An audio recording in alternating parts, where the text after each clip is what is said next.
Hello दोस्तों आपने यह तो सुना ही होगा कि सामने वाले की स्ट्रेंथ में, उसकी ताकत में ही उसकी वीकनेस छुपी होती है।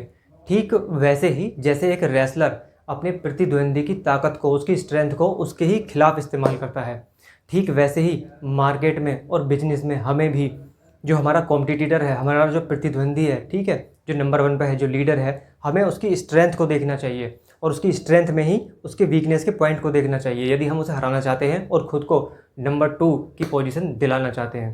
दोस्तों हमारा जो आज का लॉ है, हमारा जो आज का टॉपिक है, the law of the opposite, उसका जो बेस है, उसका जो मेन बिंदु है, ठीक है, वो यही है, यही उसका आधार है। दोस्तों वीडियो बहुत इंटरेस्टिंग होने वाली है, ठीक है। मैं इसे बहुत ही सिंपल तरीके से आपको समझाऊंगा और आप इसे समझने के बाद आप जिस भी बिजनेस में हैं, कोई भी आप शॉप के बिजनेस में हैं, ठीक है, रिटेल वाले में, या फिर किसी भी तरह के काम को आप कर रहे हैं, उसमें आप इसे अप्लाई कर सकते हैं। बहुत ही इफ़ेक्टिव है ये।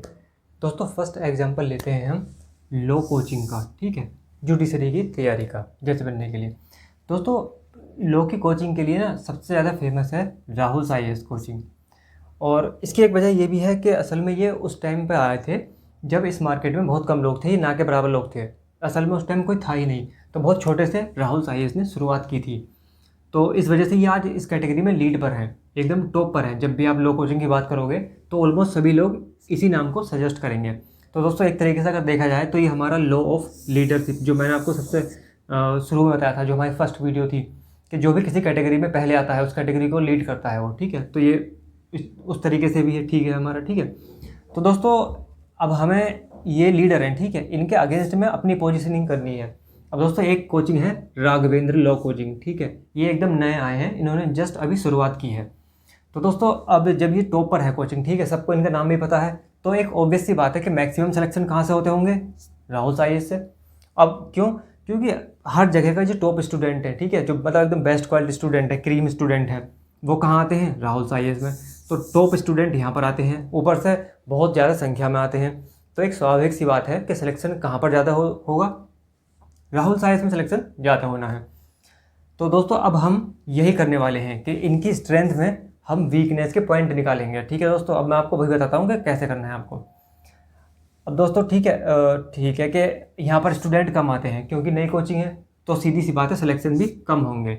लेकिन हमें अपनी इसी कमजोरी को अपनी ताकत में चेंज करना है, ठीक है, अपनी स्ट्रेंथ में कन्वर्ट करना है। कैसे?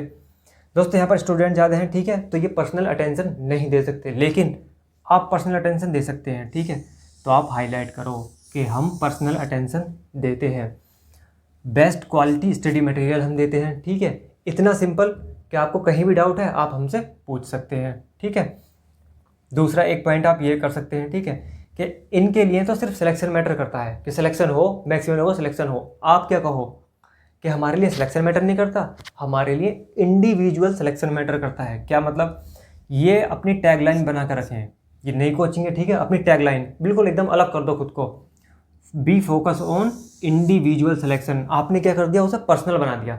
तो उससे क्या लगेगा हर बच्चे को कि अरे ये तो एकदम पर्सनल अटेंशन दे रहे हैं, मतलब कि सर जो हैं वो हमें पर्सनली चाहते हैं, वो उन्हें पर्सनली हमारा सिलेक्शन चाहिए, ठीक है। आपने एक इमोशन क्रिएट कर दिया, ठीक है। तो क्या है, ये आपकी स्ट्रेंथ बन गई। और इनके अब ये ऐसा कर नहीं सकते क्योंकि इनके पास तो बहुत स्टूडेंट है, ठीक है। तो दोस्तों वही है कि मतलब खुद को एक अल्टरनेटिव के तौर पर प्रस्तुत करो, एक विकल्प के तौर पर। देखिए ठीक है, चाहे ये कितने भी फेमस है, कोई भी बंदा हो, मान लो कोई पर्सनैलिटी है खूब फेमस है, ठीक है, कोई प्रोडक्ट कितना भी फेमस है, लेकिन इसका मतलब ये नहीं कि सब लोग उसे पसंद करते होंगे। अभी भी कुछ लोग ऐसे होंगे जो उसे पसंद ना करते होंगे, चाहे वो कुछ भी रीज़न हो, वो फीस का रीज़न भी हो सकता है, ठीक है। तो वो जो बचे हुए बच्चे हैं, मान लो जैसे ये है, ठीक है, अब इसका मैक्सिमम शेयर कौन है, ये राहुल IAS।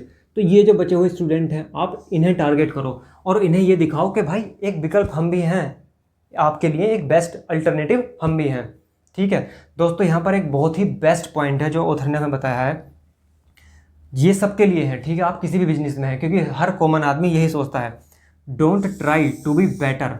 अच्छा बनने की, दूसरे से बेहतर दिखने की कोशिश मत करो, ये मत बताओ, ट्राई टू बी डिफरेंट। आप अलग हो और किस तरह से अलग हो ये बताने की कोशिश करो। अब दोस्तों हमने जो ये कहा था ना कि हाँ हम पर्सनल अटेंशन देंगे आपको, हमारे लिए इंडिविजुअल सिलेक्शन मैटर करता है, तो ऐसा करके हम ये बता रहे हैं कि देखो हम अलग हैं, हम दूसरी टॉप कोचिंग से डिफरेंट हैं, और हम किस तरह से डिफरेंट हैं हमने ये भी बताया, ठीक है दोस्तों। तो दोस्तों सेकंड एग्जांपल लेते हैं हम फास्ट फूड शॉप का, ठीक है। तो ये एक एरिया है, ठीक है, ये शहर, आपके शहर का एक फेमस एरिया है। यहाँ पर एक है विक्रम फास्ट फूड शॉप, ठीक है, ये काफ़ी फेमस है, ये पहले से थी, ठीक है। ऐसे मान लीजिए कि आपके शहर में लीडर है और ऑलमोस्ट मैक्सिमम कस्टमर कहाँ जाते हैं, विक्रम फास्ट फूड पर, ठीक है। अब एक नई शॉप खोलती है फास्ट फूड की, ठीक है, विक्रम वेदा फास्ट फूड के नाम से, ठीक है। तो दोस्तों अब मैं आपको बताऊंगा कि कैसे ये बंदा, ठीक है, मतलब आपने एक नई शॉप शुरू करी है तो आप ना इसके अगेंस्ट खुद को पोजीशन करने वाले हो, खुद को मार्केट करने वाले हो, तो वही हम यहाँ पर पॉइंट बताएंगे, ठीक है। ठीक है, फास्ट फूड शॉप है ये, मतलब चाउमीन, ठीक है, और बर्गर वगैरह, मोमोज, जो भी इस तरह की चीज़ें हैं, समोसे हैं, इस तरह की चीज़ें आप कुछ भी सोच लीजिए, ठीक है, जो भी फास्ट फूड की कैटेगरी में आता है वो आइटम ये बनाते हैं, ठीक है। अब मान लीजिए ये फ्राइड आइटम देते हैं, ठीक है, तो आप इसके अगेंस्ट खुद को रखेंगे, ठीक है, क्योंकि आप नंबर 2 सोच रहे हैं खुद के लिए कि भाई नंबर 2 की शॉप हमारी हो जाए, या एक विकल्प के तौर पर। तो ये फ्राइड देते हैं, आपने क्या कहा, हम बेक देते हैं, ठीक है, हम मतलब हम तलते नहीं हैं, हम ऑयल का यूज़ नहीं करते, एक तरीके से ऐसा समझ लीजिए, ऑयल फ्री, ठीक है। अब चूंकि ये पुराना है, ठीक है, फेमस है, बहुत भीड़ रहती है, तो यहाँ पे लाइन लगी रहती है, ठीक है, भीड़ रहती है बहुत। आपके यहाँ क्या सर्विस है भाई, आप जैसे ही ऑर्डर देंगे ना 10 मिनट में आपका ऑर्डर तैयार हो जाएगा, ऑर्डर डिलीवर्ड इन 10 मिनट, ठीक है। एक और पॉइंट और एकदम अगेंस्ट में है, इनकी जो स्ट्रेंथ है उसमें से ही हम वीकनेस के पॉइंट निकाल रहे हैं, ठीक है। इनके पास कोई होम डिलीवरी की सर्विस नहीं है, अगर नहीं है तो आप शुरू कर दो कि भाई हमारे पास होम डिलीवरी की सर्विस भी अवेलेबल है, ठीक है। आपका बिहेवियर बहुत अच्छा है, इसका भी इम्पैक्ट पड़ेगा और पड़ता है, ठीक है। आप जो है स्पेशल ऑर्डर भी प्रिपेयर करते हैं, ठीक है, कि मान लीजिए कि कोई कस्टमर है, उसे कुछ स्पेशल डिश चाहिए, कि जो नॉर्मल ये डिलीवर कर रहे हैं, दे रहे हैं, उसी में कुछ अलग से कोई एक्स्ट्रा इंग्रेडिएंट ऐड करवाना है, कुछ भी अलग, ठीक है, तो आपके कहने पर हम स्पेशल ऑर्डर भी तैयार करते हैं। क्या हो गया, एक एडिशनल पॉइंट हो गया, ठीक है, एक बोनस के तौर पर भी आप इसे देख सकते हैं। यहाँ पार्किंग की बहुत दिक्कत है, तो आप एक पॉइंट ये भी ऐड कर सकते हैं, ये आपको मजबूती करेगा कि भाई हमारे यहाँ पार्किंग का स्पेस है और काफ़ी अच्छी जगह है पार्किंग के लिए, ठीक है। अच्छा, आपके पास कस्टमर कम आते हैं क्योंकि आप शुरुआत में हैं, तो आपका ये भी एक प्लस पॉइंट है, आप इसे भी एक ताकत के तौर पर रखो। कैसे कि भाई हम तो रिकॉग्नाइज कर लेते हैं अपने रेगुलर कस्टमर को, तो उससे क्या होता है, रेगुलर को भी अच्छा फील होता है, एक लॉयल्टी बिल्ड होती है लंबे टाइम में, ठीक है। तो बेसिकली दोस्तों आपको ना एक अल्टरनेटिव के तौर पर ही रखना है खुद को आपको ये नहीं कहना कि हम इनसे बढ़िया हैं, ऐसे कहने पे लोग नहीं आएंगे। आपको ये दिखाना है कि अच्छा आपको ये नहीं पसंद, कोई बात नहीं, एक विकल्प हम भी हैं, कौन, वेदा फास्ट फूड, हम नए आए हैं, ठीक है। दोस्तों बर्गर किंग के सबसे ज़्यादा सेल और बर्गर किंग का सबसे ज़्यादा अच्छा टाइम तभी तक था जब तक ये मैकडोनल्ड पर अटैक करता रहा।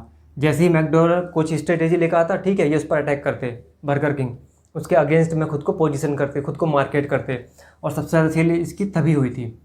दोस्तों यही है हमारा आज का the law of opposite. If you are shooting for the second place, मतलब अगर आप खुद को सेकंड नंबर के ब्रांड के तौर पर देख रहे हैं, ठीक है, your strategy is determined by the leader, तो आपकी जो भी स्ट्रेटेजी होगी, आपकी जो मार्केटिंग होगी, आप जो खुद को पोजीशन करेंगे, वो किससे निर्धारित होगी, उस कैटेगरी में, उस मार्केट में जो लीडर है उसकी ताकत से। उसकी ताकत को आप देखेंगे, रिकग्नाइज करेंगे और उसमें से कुछ वीक पॉइंट निकालेंगे और खुद को प्रेजेंट करेंगे, देखे भाई आपके पास एक विकल्प ये भी है, ठीक है। दोस्तों वही है कि नंबर 2 अटैक योर कॉम्पिटिटर। अगर आप नंबर 2 के ब्रांड बनना चाहते हैं तो आपको अटैक करना ही पड़ेगा, और इसमें आप बिल्कुल डरे भी नहीं, ऐसे मतलब बहुत सारे एग्जाम्पल हैं, ठीक है दोस्तों। क्योंकि दोस्तों वही है कि मतलब एक पुराना पॉइंट है, सभी लोग जानते हैं कि डरना, मतलब चाहे वो डर हमारी ज़िंदगी में हो या बिजनेस लाइफ में हो, डर हमें खा जाता है, तो हमें डरना नहीं है।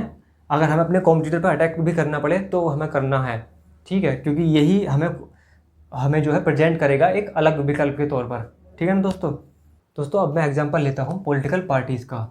लेकिन दोस्तों आप अगर पॉलिटिकल कैंडिडेट है कोई, ठीक है, तो उस पर भी ये अप्लाई कर सकते हैं इसी तरीके से जैसे मैं इसे एक्सप्लेन करूँगा। अब दोस्तों मैं जो आज की सिचुएशन, जो करंट सिचुएशन है प्रेजेंट की, उसके हिसाब से आपको ये एक्सप्लेन करता हूँ, ये वाला एग्जांपल। अब दोस्तों प्रेजेंट सिचुएशन में, ठीक है, बीजेपी लीडर है पॉलिटिकल फील्ड में, अगर हम कहें, ठीक है, नंबर 1 है, और कांग्रेस मान लेते हैं नंबर 2। वैसे तो ये नंबर 2 पर भी टिके हुए नहीं है, अब मान लेते हैं कि ये चाहते हैं कि नंबर 2 पर इनकी पोजीशन बनी रहे। अब दोस्तों जैसा कि इस वीडियो में और इसमें मैंने बताया था कि अगर आप चाहते हैं आप नंबर 2 की पोजीशन, तो आपकी जो स्ट्रेटेजी होगी वो किससे डिसाइड होगी, जो लीडर है, ठीक है। तो लीडर कौन है, बीजेपी, ठीक है। तो अब हम इसे ऐसे समझते हैं कि दोस्तों ये वोटर हैं हमारे, ठीक है, ये बीजेपी वोटर है और ये नॉन बीजेपी वोटर है, ये वाला, ठीक है।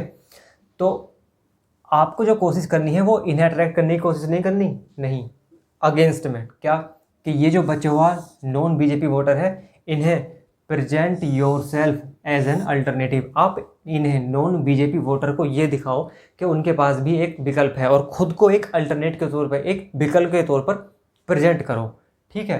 तो ऐसे करके आप क्या कर रहे हो, खुद को अलग रख रहे हो। आप बार बार ये मत कहो कि हम इनसे अच्छे हैं, ये कर रहे हैं, ये कर रहे हैं, गलत है, कि हम देखो कितने बड़े पॉलिटिकल पार्टीज हैं। नहीं, बेटर तो बताना ही नहीं है, क्योंकि उसकी तरफ लोग अट्रैक्ट नहीं होते। क्या अलग और क्यों अलग, ये दोनों पॉइंट मेन है, हर जगह पर आपको यही ध्यान रखने हैं, ठीक है दोस्तों। क्योंकि दोस्तों जो बीजेपी का वोटर है वो तो बीजेपी का वोटर है ही, आप उसे अट्रैक्ट नहीं कर सकते एकदम ईजीली, ठीक है। तो आपको पहले नॉन बीजेपी वोटर को अट्रैक्ट करना है और बिल्कुल एकदम मतलब अलग नज़रिए से आपको नज़रिया ही चेंज कर देना है। उसके बाद ही आप यहाँ से कुछ लोगों को अट्रैक्ट कर सकते हैं। आप ऐसे मान लीजिए कि मुझे ताजमहल की चाय पीना पसंद है, ठीक है, मैं ताजमहल की चाय ले रहा हूँ काफ़ी टाइम से। एक नई चाय आती है, ठीक है, कुछ भी नाम समझ लीजिए, ठीक है, XYZ इस नाम की एक नई चाय की पत्ती आती है, ठीक है। तो आप मुझे कोशिश मत करो बेचने की, जो ताजमहल नहीं पी रहे हैं, नहीं पसंद कर रहे हैं, आप पहले उन्हें टारगेट करो, क्योंकि उन्हें आप इजीली अट्रैक्ट कर सकते हैं, ठीक है। तो ये है मतलब दोस्तों कि जो भी आपका अपोनेंट है उसकी स्ट्रेंथ में ही आपको एक वीकनेस का पॉइंट देखो। तो दोस्तों ठीक इसी तरह से आप मान लो पॉलिटिकल कैंडिडेट हैं, ठीक है, तो वहाँ पर भी आपको यही करना है कि मतलब आप ये मत कहो कि वो बेकार है, ठीक है, या मैं उससे अच्छा हूँ ना। आप ये दिखाओ कि आप कैसे एक अलग कैंडिडेट हैं, क्या चीज़ है वो, क्या स्पेशलिटी है वो, कौन से ग्राउंड्स हैं जो आपको उस पर्सन से अलग खड़ा करते हैं, ठीक है। दोस्तों ऐसे ही एक और एग्जांपल है दोस्तों, टाइम एक न्यूज़पेपर था, ठीक है, तो ये फेमस थे, इन्होंने अपनी रेपुटेशन बिल्ड करी थी और ख़ुद को एक ब्रांड बनाया था इस आधार पे, क्या, मिक्स राइटिंग, कलरफुल राइटिंग, मतलब ये सब कुछ लिखते थे, फैक्ट, ओपिनियन वगैरह सब कुछ था इनके न्यूज़पेपर में, ठीक है। एक दूसरा न्यूज़पेपर आता है न्यूज़ वीक के नाम से, ये क्या करता है, ये इनके अगेंस्ट खुद को रखता है, अपनी पोजीशन करता है। कैसे, ये कहते हैं कि we separate facts from the opinion, कि भाई हम ओपिनियन किसी की राय नहीं छापते, जो फैक्ट है, एक्चुअल जो फैक्ट है, हम सिर्फ उसे ही पब्लिश करते हैं। क्या हुआ, जो इसकी स्ट्रेंथ थी उससे अलग रखा ना खुद को और अपनी जो पोजीशन बनाई, ठीक है। दोस्तों अभी तो मैंने आपको कुछ पॉइंट्स बताए हैं, बाद में मैं अलग से वीडियो बनाऊंगा कोचिंग की मार्केटिंग को लेकर, ठीक है, और पॉलिटिकल पार्टीज़ की मार्केटिंग को लेकर, मतलब एकदम प्रॉपर एक केस स्टडी होगी और बहुत ही ज़बरदस्त टिप्स और स्ट्रेटेजीज में मैं आपको बताऊंगा। दोस्तों ऐसा होता है, जो लीडर होता है, जो नंबर 1 पर होता है, उसकी मार्केटिंग का तरीका अलग होता है, ठीक है, और जो नंबर 2 पर होता है या नंबर 3 पर होता है उसकी मार्केटिंग बिल्कुल अलग होती है। ये बहुत ही ज़रूरी है जानना, ठीक है। और मान लो कोई बिल्कुल नया ही आया है किसी फील्ड में, ठीक है, तो उसके लिए एकदम अलग यूनिक मार्केटिंग होगी। दोस्तों ये बहुत ज़रूरी है। जो लीडर है आप उसका तरीका, ठीक है, आप उसकी मार्केटिंग अप्लाई नहीं कर सकते, वरना आपको कुछ भी फ़ायदा नहीं हो पाएगा। आप सीधे कॉम्पीट कर ही नहीं सकते और ना ही करना चाहिए। दोस्तों आपने अपना कीमती समय दिया, उसके लिए थैंक यू सो मच। दोस्तों वीडियो की जानकारी आपको पसंद आई है तो चैनल को सब्सक्राइब करें और अपने दोस्तों और अपने रिलेटिव्स के साथ शेयर करें। आपसे फिर मुलाकात होती है नेक्स्ट वीडियो में, तब तक अपना ध्यान रखें, बाय।